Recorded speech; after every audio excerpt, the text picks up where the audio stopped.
رسول اللہ صلی اللہ علیہ وسلم نے فرمایا، اگر تو نے دوران خطبہ اپنے ساتھی سے کہہ دیا کہ خاموش رہے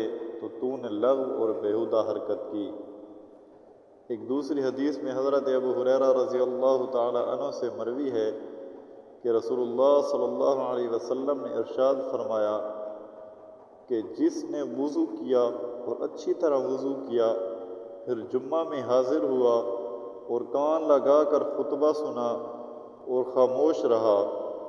تو اس کے لیے اس جمعہ سے لے کر آئندہ جمعے تک گناہوں کی مغفرت کر دی جاتی ہے اور مزید 3 دن کی مغفرت ہوگی، کیونکہ یہ ہر نیکی کا ثواب کم از کم 10 گنا زیادہ دیا جاتا ہے۔ پھر فرمایا، جس نے کنکریوں کو چھو لیا اس نے لغو کام کیا، کیونکہ جو شخص خطبہ کی طرف سے غافل ہوگا وہی کنکریوں سے کھیلے گا۔